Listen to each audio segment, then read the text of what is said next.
Good morning. I hope you're doing well today. As I have been thinking and studying in the last few days, and I was listening to a minister recently preaching, I was reminded of something that's in the Bible, and I had studied this event before. I had read it and many times, but God brought it to mind of how this parallels with our own individual lives, of how this parallels and gives us some insight into what God does for us. We sometimes feel like we don't have a purpose, we don't have a plan, things just aren't working out maybe like I had hoped. It's like we're just having it's more or less knee-jerk reactions. Things are just taking place and nothing makes sense. But hopefully through this study and hopefully through this book, we can see that God has a plan and a purpose for each one of our lives. He has mapped things out for us. And if we trust and rely in Him and depend on Him and listen to Him, then He will direct those steps. He will bring things about. Sometimes we don't realize that events that are taking place in our life have a much bigger purpose and a much bigger plan than just our little world. Sometimes we look at the world through just a little peephole and we're only seeing a small part of it. But God has a much bigger picture. He doesn't want us to look necessarily through a peephole. He wants us to look through a window and see the bigger picture that's involved. And in the book of Esther, we see this. We see this played out and how it will parallel with our own personal lives, how it will parallel with what God is doing. And so today we're going to look at Esther chapter 1. And it says in chapter 1, verse 1, this is what happened during the time of Xerxes, the Xerxes who ruled over 127 provinces stretching from India to Kush. Now, your translation may say Ahasuerus, but it's all the same individual. Basically, it is the king. And we see what happened during his time. And we are going to get a picture of what is taking place. We're going to see a window of his life during this time period. In this book, in the first chapter, it tells us that this is the third year of his reign. And according to history and according to what commentators said, that Xerxes was planning a military campaign. He was going to go to battle against another army. Well, in order to do that, he had to bring together support. He had to encourage the people and muster up support for this battle he was going to be going through. And of course, at that time, they only battled during certain times of the year because the weather was not appropriate for battling. So it says that for 180 days, he spent time showing off his kingdom, showing off everything he had. Look at what I've done. Look at what I have. Not only that, showing himself off.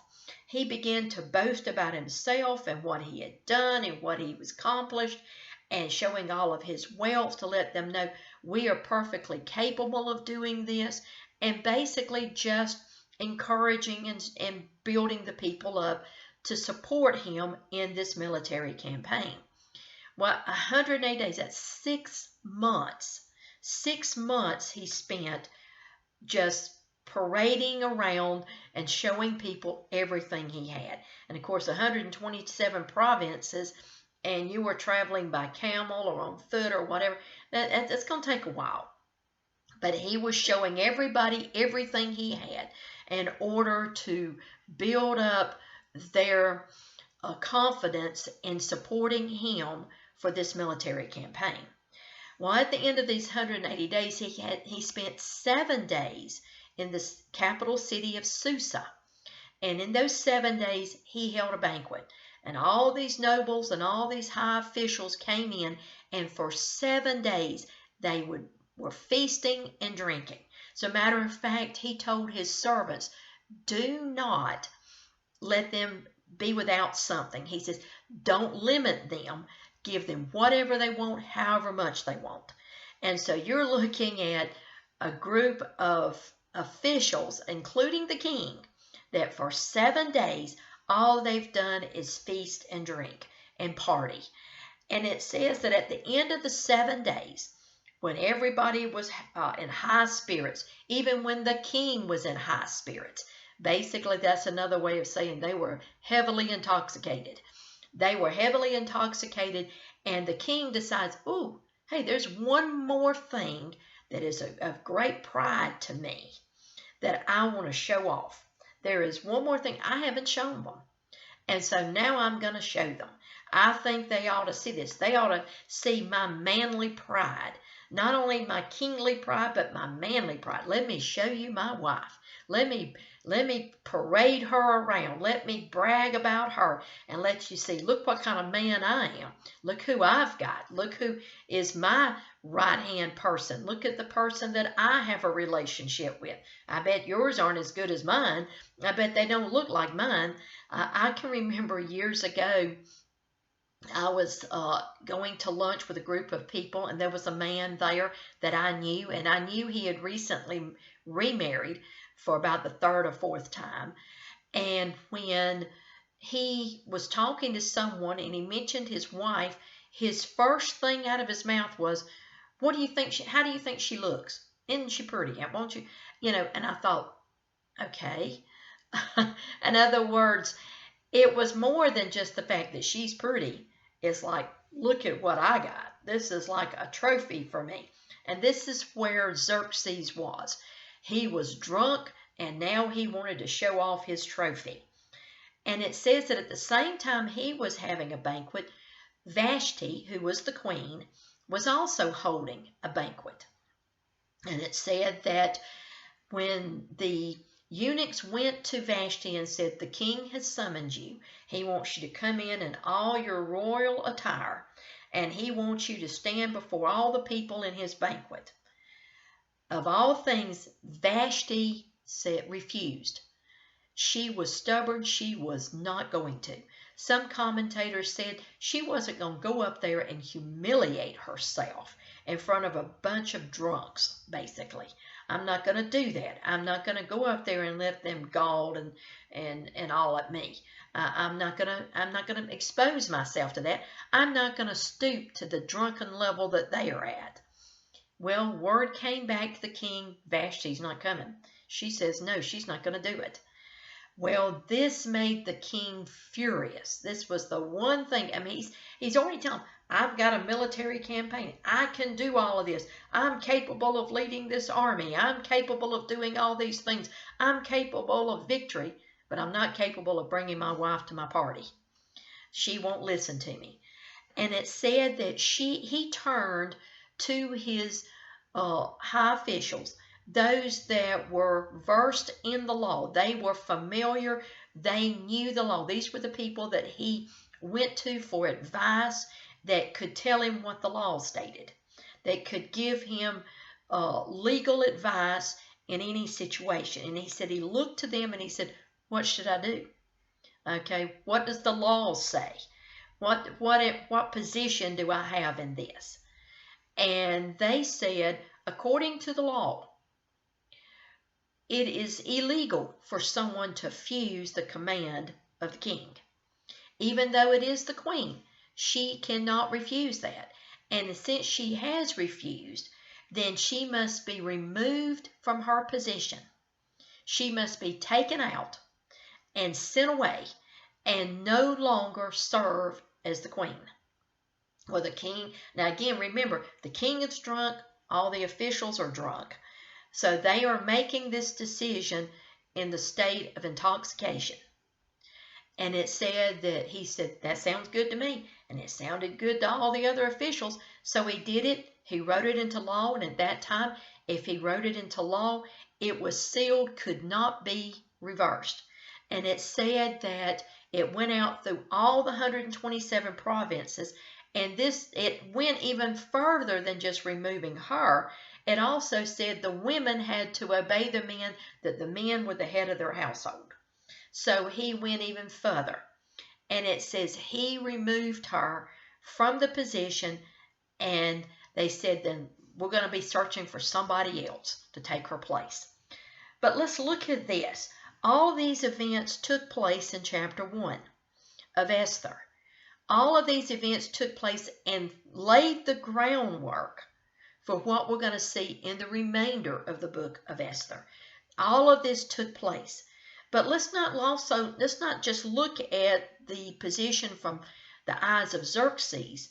Let's look at the position from the eyes of Esther, or Hadassah.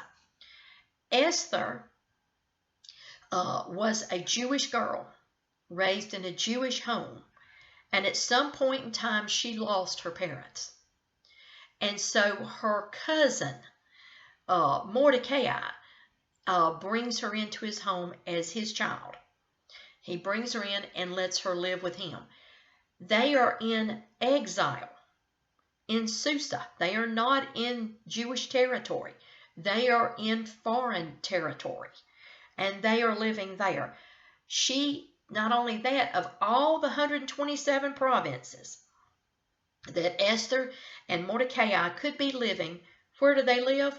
Susa, in the capital of the province. God had already orchestrated and put into place all of these things long before the events of Esther chapter 1 had come to pass. He had already put this into place and put Esther right where she was supposed to be, right there in the city of Susa. Not only that, he orchestrated all these other things. You see, God doesn't just use the righteous for his purposes. He uses the unrighteous for his purposes. He'll use whomever and whatever he wants to use to bring out his purpose and his plan. He is not limited to just the righteous people. Truth is, he is not limited to just those that are willing to say, use me, Lord. He is using a foreign king. He is using a king that doesn't worship him. He is using a country that doesn't worship him to fulfill a plan that he has. And he not only did that, but years earlier, when Esther was born, from the time of her birth up until the events that we see in chapter 1, God has already planned these things. I can't imagine what it must have been like for Esther to lose her parents and to be taken from her homeland and her home that she's familiar with, and then to be raised by other relatives, and then to live in a foreign city, in a foreign country, with a foreign language, foreign practices and worship. I mean, can you imagine? This is a young girl that had high expectations of possibly marrying a Jewish man, raising a family, living in her homeland, and possibly on the land that her parents had, among her own people. This was her idea. And instead, all of a sudden, she is transported somewhere else. And her whole world gets turned totally upside down, completely disrupted. This is where she's at. Sometimes that's what happens. We think that what's happening in our lives is just a happen chance, just a certain set of coincidences that took place. No, even though it doesn't make sense to us, and it doesn't seem that what is happening, these little things are happening that are going to amount to anything, God is working. Long before we even realize it, he is bringing about a plan for our lives that only afterwards we possibly will understand. We can't see the little bits and pieces. It's like a painter painting a picture. We see little swaths of paint here and there. We see little bits and pieces, but we don't know what the picture is. The painter knows what it's going to be, but we don't. That's the way God is working in our lives. We can't see it. It looks like chaos to us. But the truth is, God is weaving and painting things together to bring about a picture that He has planned. But when we look at Esther, Esther is also a story that parallels with Joseph. If you look at Joseph and his story in Genesis, Joseph was sold into slavery by his family. He was carried into a foreign land. He was placed into someone else's home. And then eventually events started to occur that brought him to the forefront, which is exactly what's going to happen to Esther. Both of these stories show us our parallels. It's telling us God can take a person and hide them in plain sight until His plan and His purpose is worked out. God has anointed an individual and placed them in hiding in plain sight. He hid Joseph in plain sight. He hid Esther in plain sight. But He had anointed them. He had handpicked them. He had chosen them until such time that He brings them to the forefront and brings them out to do His plan and His purpose. Joseph, listen to what Joseph said when his brothers came to Egypt to buy food. And Joseph eventually reveals that he is their brother. Listen to what he said in Genesis chapter 45, verses 5 through 8. And now do not be distressed, and he's talking to his brothers, and do not be angry with yourselves for selling me here, because it was to save lives that God sent me ahead of you. For 2 years now there has been famine in the land, and for the next 5 years there will be no plowing and reaping. But God sent me ahead of you to preserve for you a remnant on earth, and to save your lives by a great deliverance. So then it was not you who sent me here, but God. That's exactly what happened with Esther. It wasn't the evil people that sent her to Susa. It was God. God had a purpose and a plan. Isaiah 55 verses 8 and 9 says, For my thoughts are not your thoughts, neither are your ways my ways, declares the Lord. As the heavens are higher than the earth, so are my ways higher than your ways, and my thoughts than your thoughts. God has a purpose and a plan far beyond what we can imagine, because we can only see through a peephole. But God sees through the window of His plan. In the midst of a situation when it appears everything is falling apart and what we have planned has been lost, God is still working a far greater plan than we know. Romans 8 and 28 tells us, and we know that for those who love God, all things work together for good. It doesn't say everything is good. It says all things put together work for good for those who are called according to His purpose. We may not understand why or what is happening and what God is doing, but we do know this. We can trust God and we can trust His plan.